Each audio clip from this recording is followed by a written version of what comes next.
Finally আমার মতো গরিবের স্বপ্নটা পূরণ হচ্ছে গাইস। হ্যালো এভরিওয়ান, আসসালামু আলাইকুম। কি অবস্থা, সবাই কেমন আছেন? তো এই যে আমি একটা ফোন কিনে ফেললাম। আমাদের স্বাদ থাকলেও সাধ্য নাই প্রতিদিন একটা করে ফোন কেনার বা আইফোন চালানোর বা স্যামসাং চালানোর। মধ্যবিত্ত পরিবারের বউ আমরা ভাই, অল্পতেই খুশি।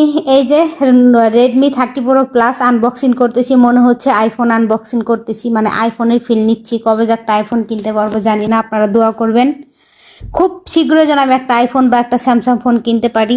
এইভাবে আবার আনবক্সিং করব, সেটা আপনাদের দেখাবো। তো যাই হোক, আমার একটা ফোন চোরে নিয়ে গেছে। চোরে নেওয়ার পরে আমার হাজবেন্ডের মনে একটু বিবেক জাগ্রত হয়ে উঠছে যে না, আমার বড় একটা ফোন খুবই দরকার। তাকে তেলাইতে তেলাইতে ফোন হারানোর 1 মাস পরে আমি আর একটা ফোন কিনতে পারছি। এই যে দেখেন ভাইয়া ফোনটা সব সেটিং ফেটিং করে দিচ্ছে। এই যে ভাইয়াটাকে দেখতেছেন, এইখান থেকে আমি অনেকগুলো চার্জার নিছি। শুধু চার্জার আমি ভিডিওতে বলে দিব যাতে আপনার দোকানে কেউ না আসে। তো ভাইয়াও হাসতেছে, এই দোকানদারও হাসতেছে। তো যাই হোক, এই যে দেখেন সবকিছু ঠিকঠাক করে দিচ্ছে। ফোনটা এত ভালো এত ভালো এত ভালো, মানে অনেক ভালো। ওনার বড় ভাই আবার আমার ফোনটা চার্জে দিয়ে দেখাচ্ছে আপু যে সবই ঠিক আছে।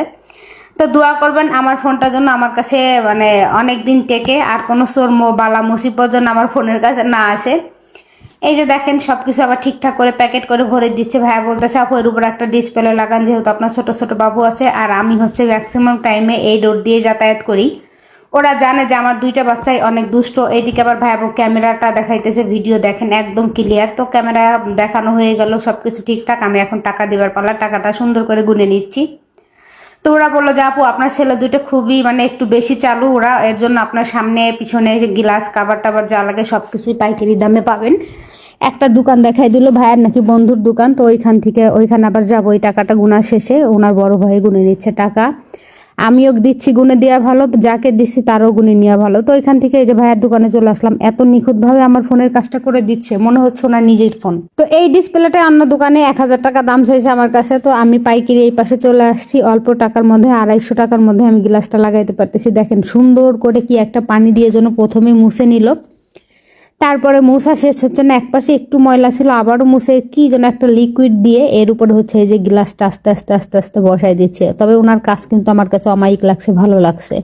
ভাইয়ার হাতের কাজটা অনেক ভালো আর হচ্ছে স্যাটিসফাই। তো দোকানের নামটা ভুলে গেছি, নামটা যদি জানতাম অবশ্যই বলতাম। তো এই যে আমি নেক্সটে যদি কখনো ফোন টোন কিনি, যত ডিসপ্লে লাগবে এখানে আছে। ভাইয়া বলছে আইফোন স্যামসাং যত প্রকারের ফোন আছে, ডিসপ্লে কভার টভার মানে যাবতীয় যা লাগে আপনার আমার এখানে চলে আসবেন, পেয়ে যাবেন। তো এই যে অন্যান্য কাভার গুলো দেখাইতেছিল ভাই আমাকে, জন্য কভার আছে, এগুলো নিতে পারেন। তো আমি বললাম যে না ভাই আগে দেখি, 2-3টা দেখি। তো আমার তেমন ভালো লাগলো না। এটা হচ্ছে ফোনের সাথেই ছিল, এই যে ফোন কাভার।